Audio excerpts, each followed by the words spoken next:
chegar aí, me apresentando enquanto isso. Então, a nossa palestra ela é sobre Docker e banco de dados. Vamos tentar aí tirar um pouco o preconceito que existe entre essas duas áreas aí. Bom, meu nome é Matheus, eu trabalho como software engineer na Embarcadero. Trabalhei muito com essa questão de container em alguns outros projetos grandes, em algumas empresas aí, alguns players do mercado. E tem algumas experiências bem interessantes para passar com essas duas tecnologias que banco de dados é bem conhecido e Docker está em ascensão aí, todo mundo falando. Vamos tentar explanar um pouco mais sobre essas tecnologias. E aí, boa tarde. Meu nome é Lucas. Eu sou Data Engineer, também sou desenvolvedor. Acho que, como todo mundo, tem que ser um pouco, né?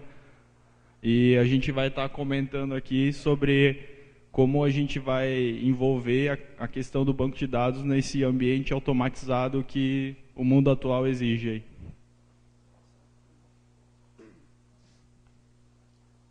Então, só para ter uma noção aqui, quem aqui trabalha com Docker? Pode levantar a mão? Legal, legal. Bastante gente. Muito bom. E quem conhece, assim, banco de dados, assim, tipo, tem uma noção já maior aí? Legal, show de bola. Legal, bacana. Então, vou começar aqui fazendo uma analogia para os poucos que não conhecem Docker, explicando o que é um container. Tem uma analogia muito legal do livro chamado Using Docker, que é da O'Reilly, que é muito bom, que ele fala que container, né, no sentido físico, real, ele nada mais é do que um meio genérico, onde você consegue transportar qualquer produto dentro dele, de maneira a não mudar o meio que está transportando ele. Né? Exemplo, antigamente quando você tinha que transportar carne, carro, sei lá, ouro, qualquer produto que você tivesse que transportar de um lugar a outro, você precisaria ter pessoas especializadas para transportar ouro, por exemplo, né? Pessoas uma segurança maior e tudo mais. Vai transportar carne, tinha que cuidar com a questão da validade e tudo mais. Carro era outro tipo de transporte. Então, chegou até na doca ali para transportar em um cargueiro, tinha que ter pessoas que soubessem transportar aquele tipo de produto. Então, chegaram um cara lá, muito inteligente, criou o container, onde ele disse, opa, por que eu tenho que me preocupar com quem está dentro, né? Eu só tenho que me preocupar com o transporte. O que está lá dentro simplesmente é um produto. Claro que existem produtos diferentes. Então, produto que precisa de refrigeração e tal. Então, você adapta aquele container, mas basicamente você não se preocupa com o produto em si que você vai transportar. Claro que existem situações onde o valor do produto que está lá dentro é muito alto. Então, você não vai simplesmente largar num container comum e mandar um processo comum de transporte. Então, você vai se preocupar um pouco mais. E, normalmente, esse tipo de preocupação ela é dada quando a gente fala de dados. Né? E dados são algo extremamente importante que a gente não pode perder, não é algo que a gente possa estar brincando. Não é algo tão volátil, né? Um servidor de aplicação, a gente pode derrubar, subir, fazer o que quiser ali, dar um kill -9 e vai embora, né? Agora, quando você está tratando com um serviço que está gravando dados no disco de um sistema operacional e tem que manter uma consistência entre esses arquivos e etc., essa preocupação é muito maior. Tipo, a gente não pode simplesmente fazer qualquer operação, tem que ser mais criterioso, que é o que o Matheus comentou. É um produto muito caro para a gente tratar como os outros que a gente é acostumado a mexer, né? Então, explicando um pouco mais da iniciativa OCI, que é uma iniciativa da Linux Foundation para padronizar essa questão de containers, porque daqui a pouco eu vou explicar um pouco melhor, mas o Docker ele entrou em ascensão muito recentemente, foi em 2013 que ele entrou, virou open source, mas em 2015 que realmente teve aquela ascensão gigante que a gente vê hoje, e começou a ter-se a necessidade de alguém que especificasse essas regras, alguém neutro, né? Então a Linux Foundation assumiu essa bronca aí e estão tentando criar uma interface documentada de como é que isso deve funcionar.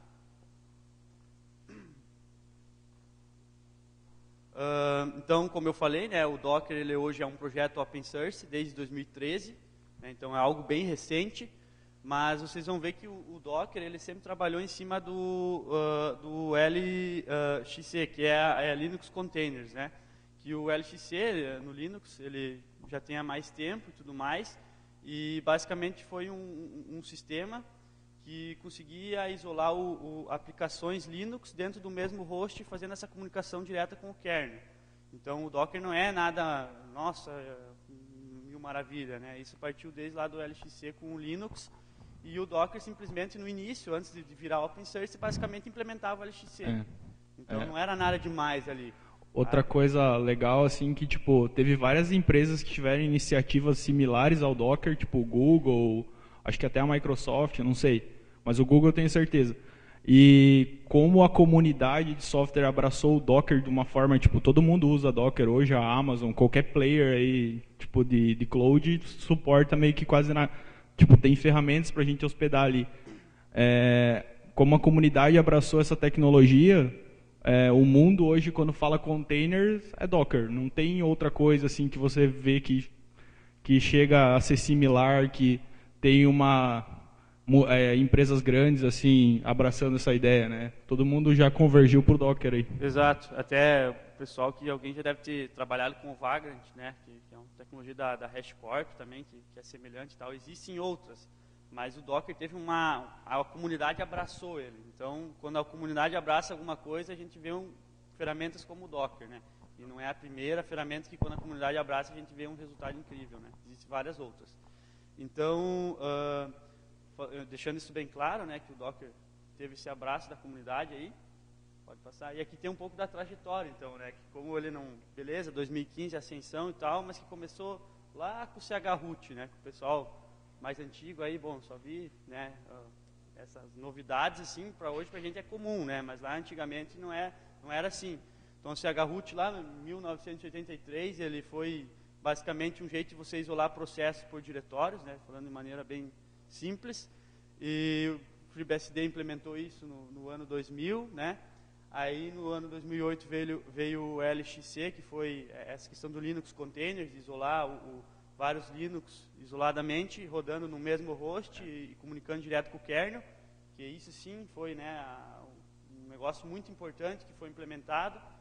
E apenas em 2013, que nem eu tinha comentado, o Docker simplesmente implementou o LXC, largou para a comunidade e virou a ferramenta que a gente vê hoje, né, que consegue escalar qualquer coisa de maneira absurda e simplificar toda a instalação de uma ferramenta complexa de um jeito muito simples. E não parou por aí. Em 2015 mesmo, começou a ver-se então a necessidade de, com a OCI, começando a documentar essa questão, né, a Linux Foundation ali documentar a questão dos containers e a comunicação com o kernel. Começou outras plataformas que eu não vou citar nomes aqui, né, mas que depois que o negócio está feito, elas vêm, se apropriam e ganham dinheiro em cima. Né, elas vieram, a gente quer rodar o Docker aqui também. Daí criaram lá o Docker for Windows, Docker for Mac, que basicamente rodava uma VM Linux por baixo dos panos com um binário conversando com essa VM. Aí o pessoal, não, mas isso aqui não está rodando nativo, né? Não posso, por exemplo, botar isso aqui em produção, né? Aí, com a documentação da OCI, o pessoal começou com o projeto RANC para poder ter essa padronização da interface. E com o Mob, agora em 2017, o pessoal começou a tentar deixar essa questão do container de maneira genérica que possa rodar em qualquer plataforma, né?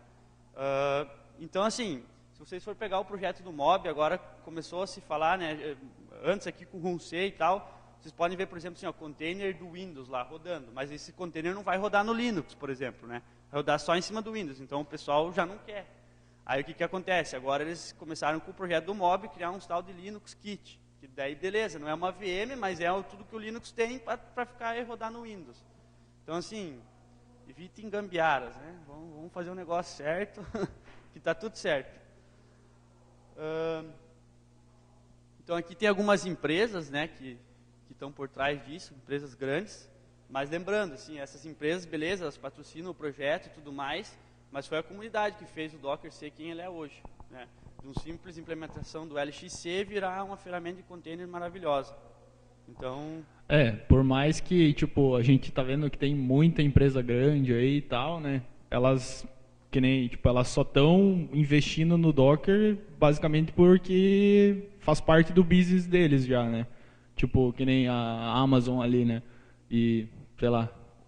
Que é a Microsoft mesmo, né? Pois é, que faz parte já do negócio. Não talvez como uma boa ação de evoluir a ferramenta, assim, né? Como a comunidade teve no início. Já é um negócio já só para evoluir o business deles já ali.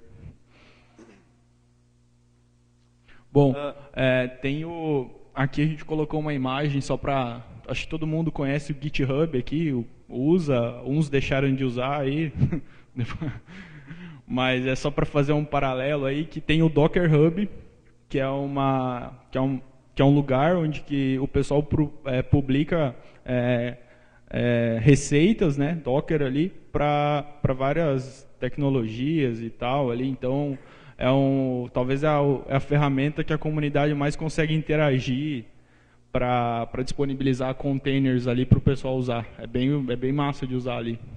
O bacana é que a gente pode ver que o Docker ele já nasceu, né, com essa ideia de ter, por exemplo, o Docker Hub aqui, que é um repositório onde todo mundo pode contribuir criando imagens prontas, né, de determinadas ferramentas e baixar imagens prontas também, né, que já estão lá. Então, isso é muito interessante, né, que movimenta bastante a comunidade, criando recursos para você facilitar o teu desenvolvimento, né, e ganhar tempo, né, que é sempre o que a gente busca, e utilizar o tempo, então, entregando valor, né. E para quem está começando é bem legal, assim, bem legal. Porque tu vai lá, dá um pulo numa imagem lá e já sai rodando, assim. Para você, por exemplo, quero testar, sei lá, o Hadoop, Mongo, vai lá e vai embora, entendeu? Tipo, é sem estresse, assim. Então, tu pega, por exemplo, né, eu não conheço muito bem de SQL, né, SQL Server lá, por exemplo, da Microsoft. Aí a Microsoft foi lá e criou um container com tudo que tem dentro do SQL Server para você dar um comando e sair rodando e usando ele, né? Mas mesmo assim, nós não vamos usar ele, né? Então, tudo bem. Vamos usar o que é OPN aí. Mas existe isso. Então, quando a gente não usa alguma coisa e não conhece muito, isso facilita para você dar o up, né? Bom, aqui é só um conceito para a gente entender a diferença entre você rodar uma imagem Docker e você rodar numa máquina virtual, que é uma confusão bem comum para quem está começando, né? Aqui a gente vê que, por exemplo, com a máquina virtual ela usa o Hypervision ali, e o Docker já vai se comunicar diretamente com a API do kernel do Linux ali. Então, numa máquina virtual, eu vou ter o host das máquinas virtuais e cada máquina virtual vai ter o sistema operacional embarcado, instalado naquela máquina. No Docker isso é diferente. O container roda, tem os programas e etc. que a gente quer rodar, e esses programas fazem como se fosse uma comunicação via API com o host do kernel do Linux, né? Então a gente não tem essa duplicação de sistema operacional. A gente tem uma reutilização do núcleo do sistema. E é bem massa, assim, que tipo, quando você manda dar pull em containers e tal, o pessoal que usa aí já está ligado, ele baixa só o que precisa, reutiliza o que já tem baixado e tal. Ele tem uma otimização bem legal para essa parte aí. E o legal é que isso permite a gente compartilhar essas libs, né? Então, se eu tenho, por exemplo, assim, eu tenho ali um Debian com um Postgres instalado. Depois eu quero, sei lá, utilizar um outro container com Debian com MySQL instalado. Ele vai ver, opa, a lib do Debian, né, as libs comuns entre eles, eu já tenho aqui, através de um hash, né, lá e tal, ele mapeia. Então eu não preciso baixar de novo. Então ele consegue ter esse reaproveitamento. Lembrando, isso aqui não é nada, o Docker criou, não. Isso aqui foi o LXC que documentou e tudo mais, e o Docker apenas implementou, né. Então é bem interessante. Mais alguma curiosidade aqui, antes da gente ir para o assunto final? O bacana do Docker é que ele é compatível com a arquitetura ARM e AMD. Então, por exemplo, assim, você tem uma imagem lá, um banco de dados ou de uma aplicação que roda em AMD e eu quero rodar, por exemplo, no Raspberry, né? Quero rodar em algo que tenha embarcado com outra arquitetura, né? Então, simplesmente você consegue ir lá instalar o Docker próprio para essa arquitetura e subir qualquer serviço lá. Então, isso te dá essa dinâmica também, que é bem interessante. Tudo isso graças à comunicação direta com o kernel. Então, é bem interessante esse meio aí que ele usa. Esse projeto aí é bem legal, se alguém gosta de embarcado, dá uma olhada, é bem legal. Beleza, então vamos assumir que o Docker é uma bala de prata, mata qualquer monstro e resolve qualquer problema, né? Ele, basicamente, pelo que a gente falou aqui, né, quando a gente tenta vender alguma coisa, é assim, né? Infelizmente não é, né? Tem coisas que não é tão simples assim, e cada cenário deve ser analisado, né? O Docker, por si só, quando você sobe um container baseado numa imagem, que nem o Lucas falou, ele é totalmente volátil. Então, quando você subir, por exemplo, um banco de dados dentro dele, quando você derrubar esse banco ou for subir de novo, os dados não vão estar mais lá, né? Ele é volátil. É feito para você subir servidores de aplicação que não necessitam necessariamente de estar ligado o tempo inteiro. Por exemplo, ao mesmo container. Você pode subir vários, né, escalar ele, ter redundância de containers. Ele nasceu com essa ideia de ter esse scale, né, balancear entre esses containers e derrubar eles no momento que você preferir, né, e subir mais, derrubar e subir mais. Então, assim, quando a gente começa a falar assim, tá, e os meus dados eu vou perder, como é que vocês vêm falar de banco de dados e Docker e tudo mais, né? Então, é complicado, né? Mas aí tem solução para isso, né? Não é nada demais, assim, é uma coisa bem simples. Se quiser passar lá. Existem os volumes, né? Esse é o primeiro medo que o pessoal tem quando a gente fala de dados e Docker, é essa questão, tá, e meus dados vão ficar onde? Mas existe uma solução bem simples, que é apenas você mapear um volume para aquela imagem, né? Para aquele container. Então, esse container, por exemplo, a gente pega ali, né, o Postgres lá, com o PGData, né? Você mapeia a pastinha do PGData lá, e toda vez que um container subir, ele vai ter aquela mesma pasta compartilhada, guardada no volume físico aqui, no file system. Tipo assim, o cluster do Postgres vai rodar no container, mas o data file que a galera fala vai estar no host, né? Então, por exemplo, tu vai poder, aquele cluster tu pode, é volátil, né? Porque é, na verdade, o binário, o PG-CTL lá, e tora o pau. E aí, quando a gente começa a falar de ferramentas, mas a gente vai falar de orquestradores, né? Até ferramentas de cluster, tipo Swarm, Kubernetes, essas ferramentas, você consegue distribuir entre seu cluster, esse file system. Exatamente. Então, isso é bem interessante. Isso não é um impeditivo, é algo bem simples, que com uma linha lá você mapeia, não tem problema nenhum. É por isso que não pode usar containers. E isso também não é só para banco de dados. Por exemplo, assim, tu vai usar um message broker lá, sei lá, o RabbitMQ, o ActiveMQ, etc. E tu quer ter, tipo, que as suas queues sejam persistentes. Elas vão gravar num algum lugar, num disco, aí tu pode gravar num próprio banco de dados da vida lá, tem alguns que tem. Então você também tem que tomar esse cuidado, tipo, não vai subir lá um message broker lá e, tipo, deixar altamente volátil se você não pode perder o conteúdo, né? Então quando a gente fala banco de dados, mas fica o alerta tipo, a gente tem que se ligar, tudo que não é volátil, tudo que a gente não pode perder, tem que estar externalizado no host, não pode ficar dentro do container. Essa é a pegada, Exatamente. Na verdade. Então, beleza, isso não é um grande problema, né? Tem solução e é comum. Aqui a gente, como a gente tá começando a falar que essa questão de, tipo, hoje em dia, quando a gente fala já em software, antigamente a gente tinha tem o servidor IP tal lá, que tem minha aplicação rodando, o meu banco de dados está na outra aplicação, e essas paradas assim, bem fixa, né? Hoje em dia, o ambiente já que a gente costuma desenvolver e fazer deploys, a gente já não tem um ambiente fisicamente que a gente consiga tocar assim. Não é uma coisa tão fácil assim. Até porque não é barato, né? Você manter data center na sua própria empresa. Exatamente. Alguém aqui é sysadmin, trabalha como sysadmin? Pá, muito bom, muito bom. Então, tipo, esse nosso ambiente é meio, digamos assim, a gente não tem exatamente uma máquina ou outra, a gente pode ter várias, a gente escala do jeito que você configurou ou quiser ali, né?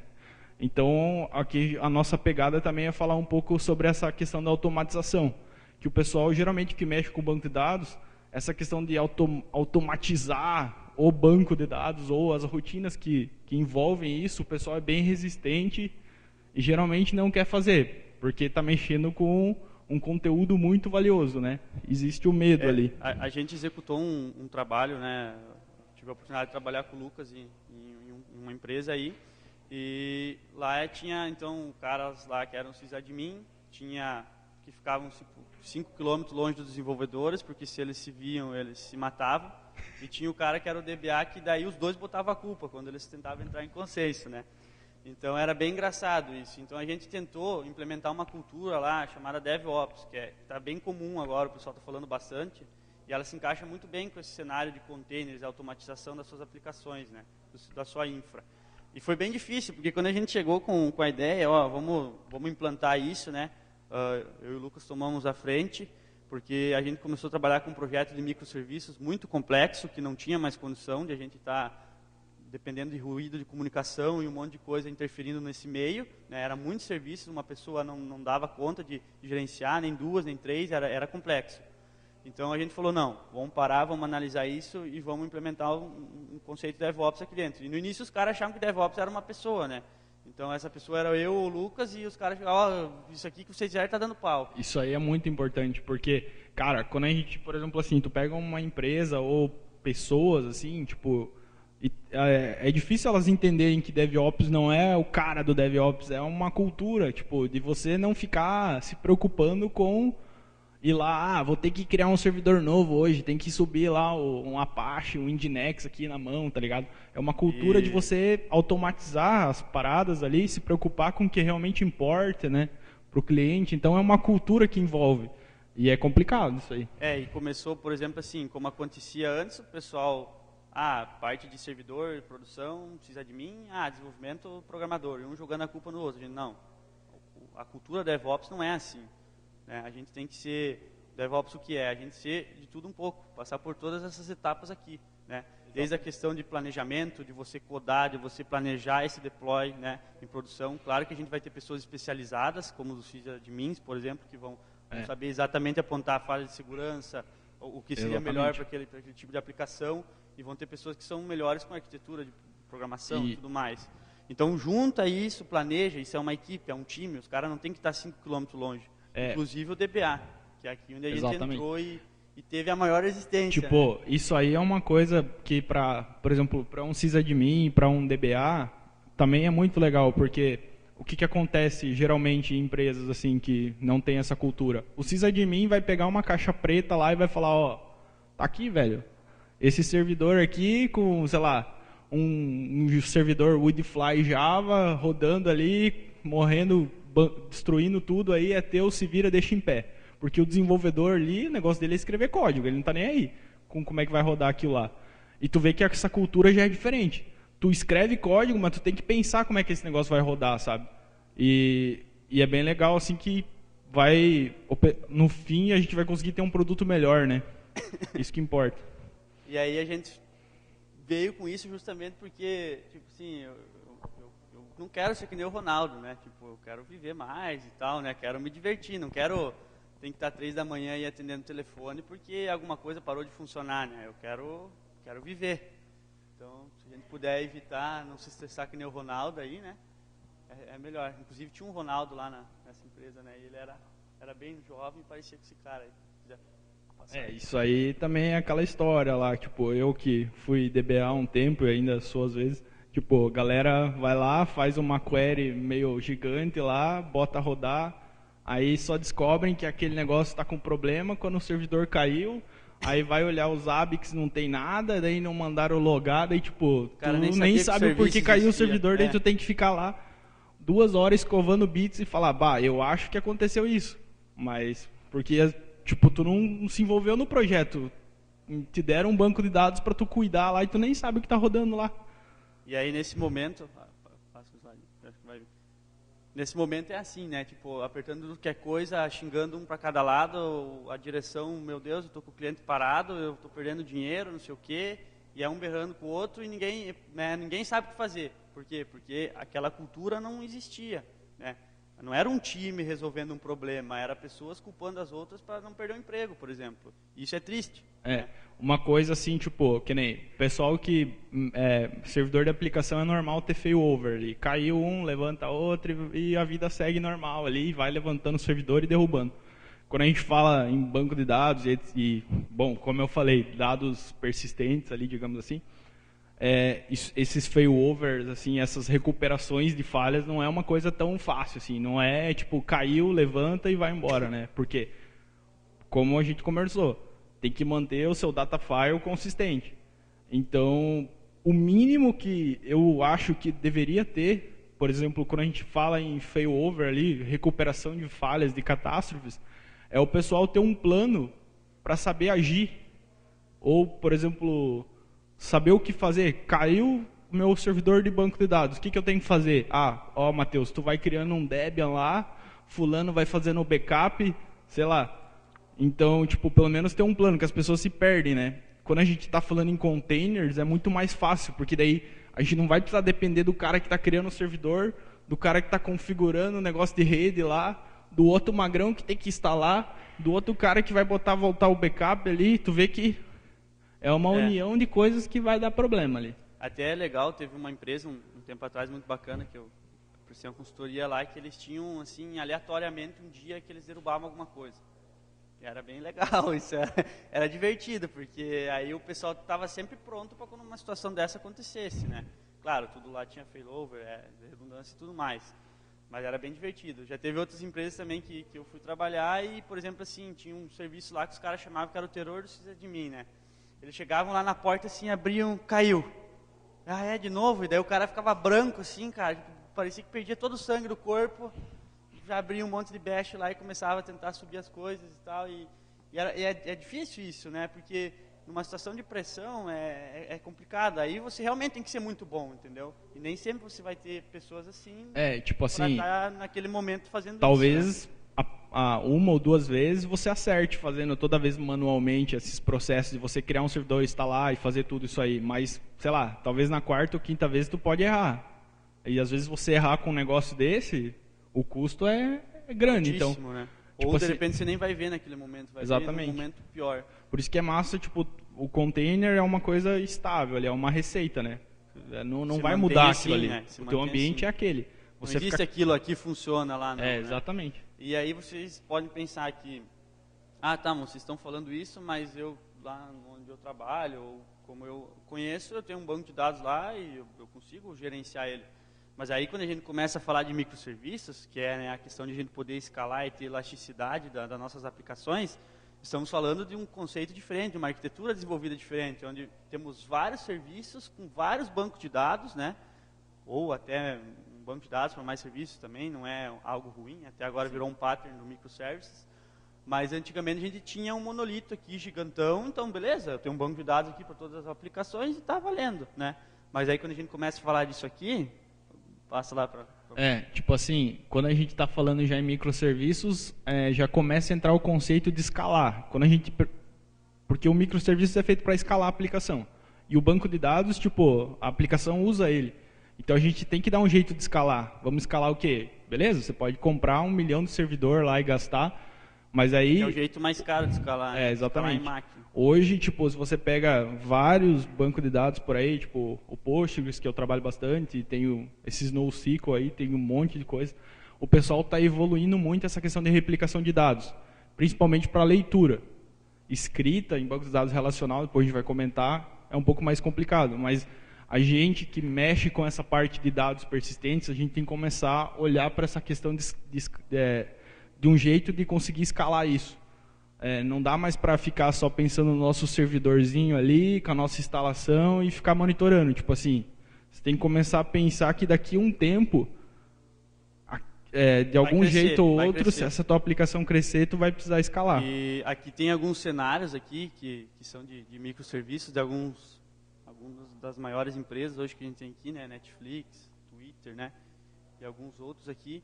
E normalmente, obviamente que vai ser difícil, por exemplo, algumas empresas aqui ter esse cenário, por exemplo, que nem da Netflix. Mas veja assim, cada pontinho desses é uma API, né? Se for seguir a risca o microserviço lá, né, vai ter um banco de dados ali. Então imaginem só, como é que você vai gerenciar tudo isso, né? Como você vai controlar se isso aí dá problema? Como é que você vai escalar isso quando você tiver uma alta quantidade de requisições? E o mais legal, não é só escalar. É a questão de escalar a pessoa, né? Exatamente. Como é que tu vai, tipo, ter, sei lá, tu vai ter que ter 300 sysadmin ali para fazer isso, né? Não é assim, né? E, né, não, nada de preconceito contra indianos, né? É que eu vejo bastante fazendo essas coisas, enfim. Aí o que acontece? O pessoal, ele não tem que só escalar, né? Beleza, eu consigo subir mais máquinas se eu quiser. Tá, e quando tu não precisar de mais máquina? Por exemplo, assim, tô lá num serviço de pedido de comida e meio-dia eu preciso de um monte de processamento, né? Beleza, eu escalo, agora chega 3 horas da tarde, eu estou pagando máquina, e eu não preciso daquilo tudo. Como é que eu sou elástico? Como é que eu faço para ser elástico? Para esticar e aumentar quando preciso e diminuir quando não preciso mais, para economizar. Porque serviço em nuvem hoje, que é o que todo mundo está indo, né? É tudo elástico. Ou para data center, um colocation e tudo mais, é caro. Né? É muito caro. Então, quanto mais a gente puder evitar, é melhor. Né? E tipo assim, outra pegada muito legal, claro, a gente às vezes trabalha com RP aí, que talvez essa parte de escalar é um assunto à parte. Mas se você pegar, tipo, aplicativos na internet, né? Hoje em dia, cara, qualquer um tem um celular, né? Tipo, tu vê que isso precisa escalar, porque antigamente o acesso era menor a nossas APIs, aplicativos web. Hoje em dia, cara, tu, sei lá, lança um aplicativo, amanhã pode ter 20 mil usuários ali que quer usar o negócio. Daí, se você não consegue subir o negócio, perdeu, né, cara? E você tem que projetar ele para ser assim, né? Não é, beleza, vou botar o Docker aqui, agora ele vai ser escalável. Não, você tem que projetar isso desde o princípio, né, para aquilo poder crescer. Então, não é simplesmente, coloquei essa tecnologia, agora resolvi meu problema. Não é assim. Tipo assim, por exemplo, tu vai colocar, um exemplo, vamos colocar a autenticação do meu servidor de aplicação nele ali, beleza. Aí vamos dizer que a gente está usando o Basic Authentication, que devolve um token lá. Show de bola. Aí tu levanta 2 servidores de aplicação e coloca um load balance na frente. E aí, quando o Nginx, alguém trocar o request de servidor, vai ter que autenticar de novo. É umas coisas meio básicas, assim, que tipo, não é difícil de fazer, mas talvez se você começar no começo já pensando nessas coisinhas, no futuro... Poupa um monte de tempo, né? Poupa muito tempo, né? Exatamente. Então, beleza, como é que a gente resolve essa complexidade, né? Foi o que a gente falou, existem ferramentas como o Kubernetes, por exemplo, que trabalham como orquestrador, né? É ele que diz, não, agora você sobe, agora você desce, opa, esse cara falhou, direciona o fluxo para outro, entendeu? Faz a questão de load balance, service discovery, até mesmo agora tem serviço de API Gateway nele. E existem outras ferramentas, né, de cluster também, como o Swarm, que a ideia é você ter várias máquinas distribuídas e tornar aquilo a mesma máquina, na mesma conexão, e que você consiga subir serviços e de maneira automatizada e escalável, conforme a sua necessidade. Claro que isso também não quer dizer que não tem que ter uma pessoa monitorando, não é isso que a gente está falando, mas até tem um próximo slide ali, que o nosso maior problema não é chegar e implantar isso, mas é convencer as pessoas que estão ali, que são muito conservadoras, né? Isso não é um problema ser conservador. Outra coisa assim que eu acho legal falar de orquestrador, principalmente para aplicação, assim, tipo, banco de dados, talvez orquestrar, tipo, a gente vai depois falar um pouco mais ali, que é um pouco mais complicado, mas que nem servidor de aplicação. Beleza, você tinha um monte de servidor, daí agora você tem um monte de container ali. Não sei se muda muito, né, também. Tipo, não adianta nada você pegar todas as tuas aplicações e criar lá 10 containers. Cara, tu vai sofrer igual aquele negócio para tu monitorar. Exatamente. Então, o orquestrador, talvez o maior papel dele num ecossistema desse é você enxergar a tua estrutura como um serviço. E esse serviço é o orquestrador. Você não precisa... Tipo assim, se você tiver 20 container Docker, tá ferrado. Vai ter que ir lá monitorar 20 serviços. O orquestrador, tipo, meio que assim, ele vai fazer isso pra ti, né? Vai abstrair esse cara aí. E ele pega ferramentas como o Kubernetes, né? Falando Kubernetes porque eu gosto muito, mas existem outros, né? Mas que te dão muitos recursos, né? De monitoramento, né? Recursos de balance para você poder subir esses caras e dividir o fluxo entre eles, né? Então é bem interessante, vale a pena, né? Mais para frente a gente vai falar aqui como usar isso com banco de dados, né? Porque daí é um pouco diferente que as aplicações, né? As aplicações, desde que sejam stateless, aí tá tudo certo, né? Sim. Sobe ela, quantidade de aplicação que você quiser, de containers, e elas vão se virar, né, com as requisições. E ainda falando desse slide do conservador aqui, tipo, o pessoal que mexe com DBA, tals ali, sysadmin, eles são mais conservadores, até pelo papel que eles estão na empresa, né? Porque um desenvolvedor tá, tipo, como a gente falou, um servidor de aplicação é volátil. Um banco de dados e um teu host Linux ali não é volátil. Pode ser, né? Mas geralmente não é. Então eu acho legal, talvez, o cara ser conservador, mas o conservador no sentido assim, eu sei o que eu estou fazendo, isso aqui é bom eu estudei, vi que isso aqui funciona, e não um conservador, cara, eu não vou usar isso aí porque Nem assim sabe está o que é, funcionando. né? Exatamente. O Lucas trabalhou bastante como DBA, eu trabalhei já como sysadmin também. Inclusive, eu tinha esse preconceito no início, né? Porque o nosso trabalho, né, quando a gente está falando de infra, de dados, é segurança, né? Aquilo ali não pode ser perdido jamais, né? Em muitos casos tem que ter uma disponibilidade incrível, com uma janela de downtime ridícula de pequena, né? E a gente tem que se virar com isso. E chega um momento que o cara cansa, né? Tipo, de estar 3 da manhã lá fazendo uma migração e, entendeu? Tipo assim, sem vida social, né? Então o cara quer automatizar, quer conhecer as ferramentas de mercado, né? Não tem que ter aquela, ai meu Deus, mais uma coisa que eu tenho que aprender. Não, cara. É mais uma coisa para te ajudar no teu dia a dia, entendeu? Para te dar mais segurança. Isso aí. Só que, né, tipo, tu tem que ser conservador no sentido assim, eu conheço isso aqui e sei que vai me ajudar. Agora, não posso usar porque o fulano falou que é legal. Tem que sentir a ferramenta. Tem que validar, né? Tem que exatamente. Validar. E tipo assim, eu tenho uma empresa lá e eu quero colocar em tudo amanhã, todas essas tecnologias. Não, vai com calma, vai testando em projetos novos, para ver esse resultado. Vai testando aos poucos. Tem até uma ferramenta muito bacana que daria outra palestra, que é o Ansible, né? Parece que o pessoal da Red Hat estava falando aí ontem, e que também é uma ferramenta muito interessante que, beleza, não quero usar container, tá bom? Você pode fazer direto na máquina, né? Você pode ter várias máquinas e o Ansible vai lá e configura elas para ti, pré-configura do jeito que você definir numa única vez. E é legal isso aí porque, tipo, por exemplo, beleza, amanhã eu contratei o Matheus ali para mexer no meu servidor, daí eu passo o acesso para ele e ele nem sabe o que tem ali, como que o cara instalou, o que fez, etc, etc. A gente usando ferramentas automatizadas, ele vai lá olhar o playbook do Ansible lá e vai ver, é isso aqui que o cara fez, foi assim, não sei o que, tipo, ajuda pra caramba o pessoal o cara que caiu novato ali em cima dessa infra, né? E evita falhas, né? Claro. Porque amanhã depois você precisa criar uma máquina nova, precisa migrar de infraestrutura, né? Que isso hoje está sendo bem comum por questão de valores e cada vez o custo tem que ser menor. Você acaba tendo que fazer isso manualmente e a chance de ter um erro humano ali é gigante, né? Então evite, né? O que você puder automatizar é melhor. Ajuda no failover também, né? Tipo, caiu minha infra aqui, e beleza? Agora o que eu faço? Executa lá o playbook e vai embora. Então essa vibe DevOps é bacana, porque um DBA, um sysadmin, né? Até mesmo um desenvolvedor, ele não tem que estar se preocupando com infra e subir coisa. Ele tem que, por exemplo, o desenvolvedor desenvolver, ir atrás de coisas novas, trazer tecnologia. Um DBA, ele tem que se preocupar na performance do banco, ele tem que ficar monitorando, tentando criar soluções porque existe. Não ficar subindo infra, descendo infra, se preocupando com esse tipo de coisa, né? Isso não é o papel deles. Vou falar minha senha alta aqui. Deveria ter mais do que 4 caracteres. Então, essa é um dos princípios da cultura, né? Não da pessoa, da cultura da DevOps, de implantar, né? Das pessoas ter paz e espírito.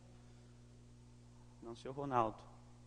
Então, beleza. E aí? Agora vamos para o que interessa, né? E quando a gente fala de banco de dados, né? Que agora, cada vez mais, é uma necessidade a gente distribuir os bancos de dados, ter replicação. Aquela velha instância lá, uma única instância de banco de dados lá, no quartinho da limpeza não basta mais, né? Tem que distribuir isso.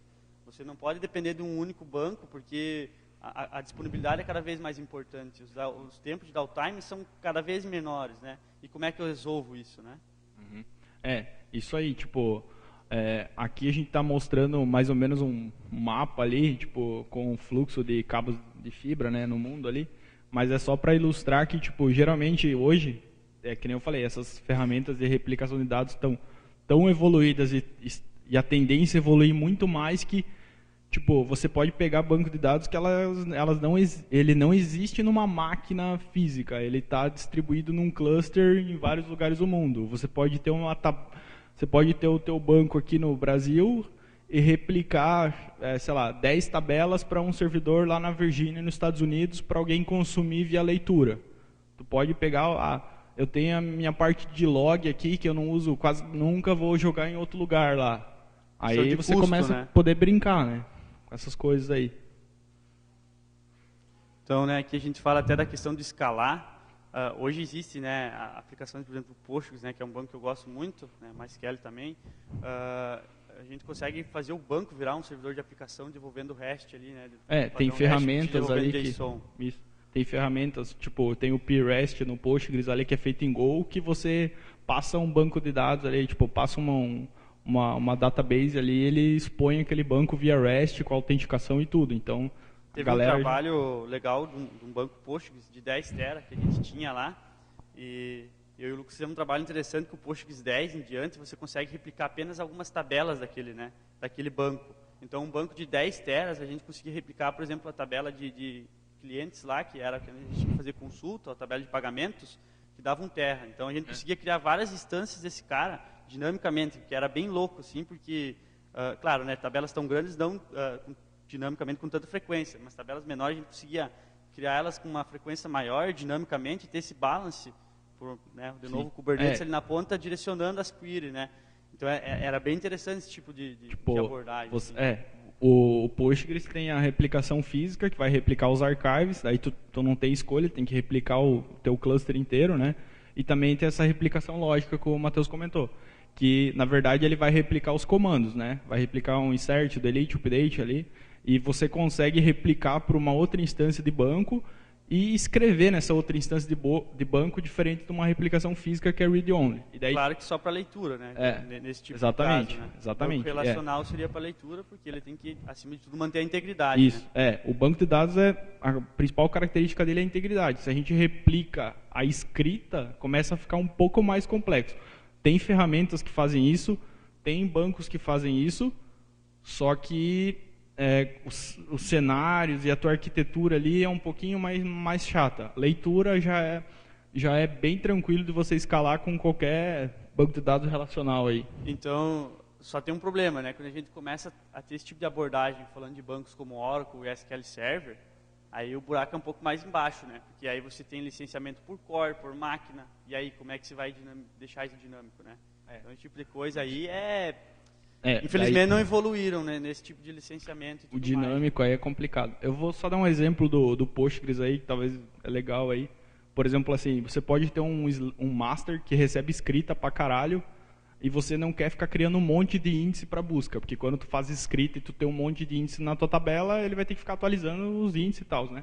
Então, você poderia fazer o seguinte, ter o master para escrita, e ter um slave com replicação lógica, com a sua tabela ali, e lá nessa tabela você cria qualquer índice que tu quiser. E ali rola as tuas consultas do jeito que tu quiser. Então, o que você vai fazer? Você vai diminuir o tempo da escrita, porque não vai precisar ficar atualizando todas as referências de índice, mas, por consequência, as tuas consultas vão poder usar o índice customizado que tu quer. Claro que, para tu fazer um negócio desse, não é só replicar o banco, envolve o servidor de aplicação e toda uma... Você tem que planejar isso. Exatamente. Você tem um balance na ponta, controlando isso e tudo mais. Mas recurso tem, né? Eu gosto muito do MySQL porque a replicação dele é muito boa, né? O Postgres agora, com o Postgres 10, melhorou bastante, né? Tá bom também. Tá bom. Mas é aquilo que eu te falei, né? Tu pega bancos tipo SQL Server, Oracle, aí, meu Deus, né? Até tem case, vou falar nome aqui, tipo o iFood, né? Os caras deixaram de pegar Oracle por causa disso. Eles precisavam ter um ambiente extremamente dinâmico e a questão de licenciamento do Oracle não permitia isso. Então, é uma coisa a ser pensada, né? Talvez não é nem questão de não permitir, é que é complicado já, né? Complicado, vai pagar muito, entendeu? E não é tão dinâmico, então tu tem que comprar um número alto para tentar não exceder aquilo, né? Sim. Aí agora quando a gente fala de NoSQL, né? Daí aí o negócio fica louco. Tipo, NoSQL não tem que manter uma integridade. A ideia do NoSQL é ser flexível. Então, a integridade entre dados ali é uma teoria bonita que a aplicação tem que garantir, talvez, né? Aí, para escalar e replicar, é bem mais parecido com um serviço, né? Exatamente. Para você escalar a escrita, como ele não tem que manter integridade, é só levantar servidor. Mais ou menos isso. Dá para fazer muita coisa doida com esse cara. Mas daí é aquela ideia. É legal, show de bola, tem muita gente que usa e tem seu valor, mas, cara, você não tem garantias que talvez um relacional te dê, né? Eu vejo muita galera usando o NoSQL aí para umas coisas meio... financeiro, né? Tipo, alguém umas que coisas se que a gente... fazer um relatório financeiro aqui. Exatamente. Em NoSQL.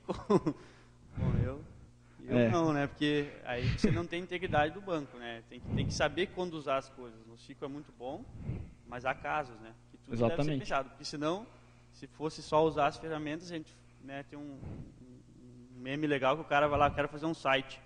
Quero login social, quero com que mostre os parceiros, quero que tenha fotos, postagem dinâmica, criar. Daí ele vai lá e gera para ti. Daí uma máquina criaria o ambiente para nós e os sistemas, né?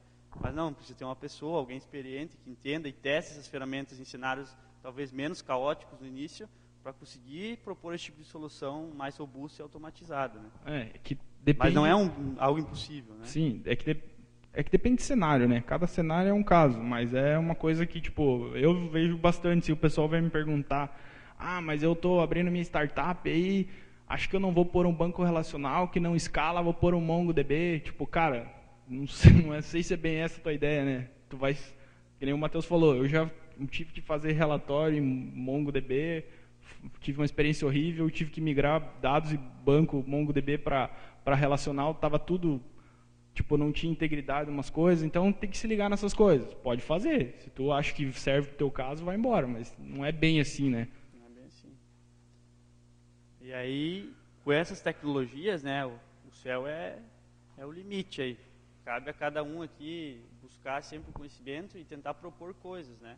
Isso aí. Um desses projetos que a gente fez foi esse da replicação de tabelas do Postgres. Disponibilizei lá no GitHub. Depois, se quiser entrar lá, é Hunt, meu sobrenome, lá no GitHub tem o projeto, o Postgres, e é bem interessante, assim. Então, acho que é legal a comunidade sempre propor coisas novas, testar e disponibilizar sempre que possível esse conhecimento, né? Que disseminar conhecimento é o que faz as pessoas e o meio evoluir, né? Tipo, a gente vê aqui, né, passou um monte de, sei lá, teorias e experiências, mas o que deve ficar, sei lá, como mensagem é que, cara, depende do teu cenário, né? É sempre assim, na verdade. A gente tem que ver o teu software lá e ver o que se adequa. Eu acho que uma coisa que a gente tem que começar a olhar com carinho é essa questão da automatização. A gente falou de containers com banco de dados, tá? É uma ideia legal, mas talvez no teu caso, bote um Ansible ali, comece a estudar ali, já faz uma automatização legal ali, um negócio, tipo, talvez que é mais garantido, vai rodar no host ali e tal, mas comece a pensar com carinho nessa parte aí de automatizar teus processos. Aqui tem alguns materiais que foram bem importantes para essa caminhada de conhecimentos aí. Tem esse livro aí, Use em Docker. Esse dia eu estava olhando que tem uma versão em português dele também, do Adrian aí, da Aurelia. É muito bom esse livro aqui para te dar uma base de Docker, assim. Tem esse livro aqui que eu peguei no Humble Bundle, que eles têm um spec bem legal lá, que fala de Kubernetes e como você interagir com esse mundo, com um monte de sigla diferente, né? E o porquê que elas estão aí para te ajudar, né? E como é que você usa elas em conjunto. Então, cara, é excelente, me abriu a mente, assim, sabe? De não ser mais receptivo com as tecnologias e como eu ir testando elas aos poucos para realmente validar, não, isso aqui é bom para mim. E tem um livro aqui que eu também li, que é mais simplesinho, mas é em português, que é da Casa do Código, e do Danilo Sato, que é de DevOps. Também é bem legal esse livro aí, tem uns exemplos bem práticos, assim, é bem mais simples de tu analisar ele, é mais bacana. Bom, acho que é isso aí. Os contatos, né? Então, nossos contatos aí, né? Nossos contatos aí. Espero que vocês tenham gostado. Acho que a mensagem final que fica aí é que a gente consegue usar banco de dados com container, sim. A gente consegue automatizar processos de banco de dados, sim. A gente consegue fazer muita coisa. Só tem que pensar e lembrar bem do cenário de cada um aí. Valeu, acabou o tempo. Espera aí que eu acho que tem perguntas ainda, né? Pessoal, muito obrigado aí, né, pela atenção. E se alguém quiser conversar mais depois, vamos estar aí, né? Bem tranquilo. A gente está por aí. Não sei se tem tempo para alguma pergunta ainda. Acho que sim, né? 10 minutos para pergunta. Tá, valeu. Alguém tem alguma pergunta aí?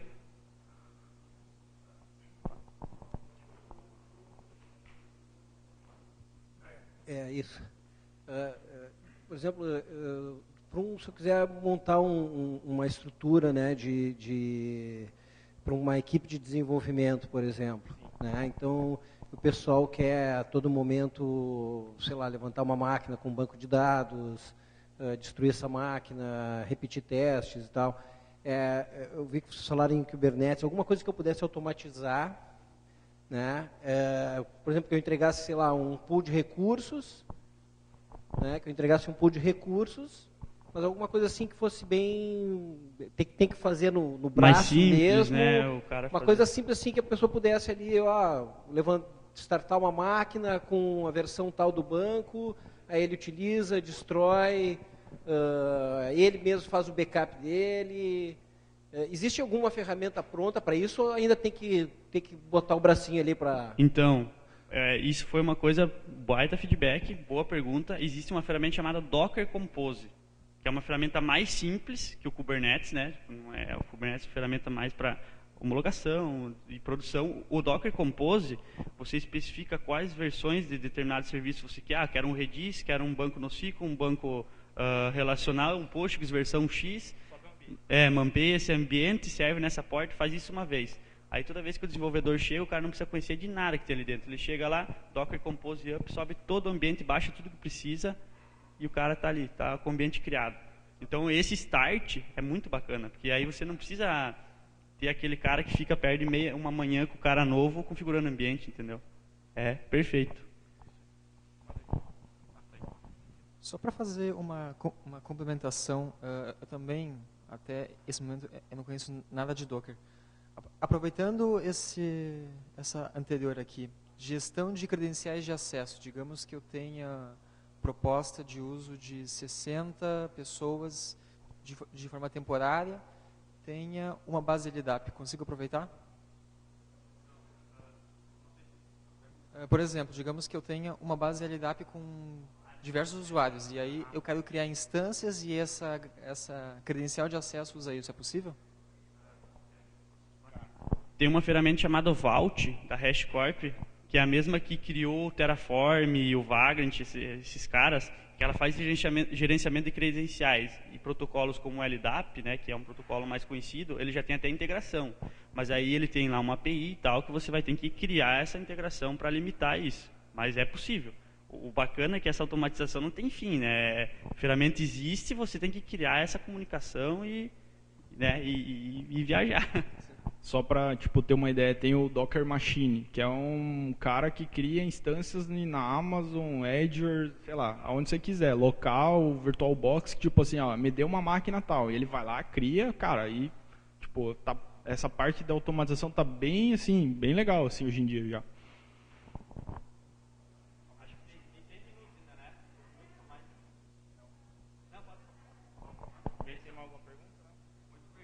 Valeu, obrigado aí, cara.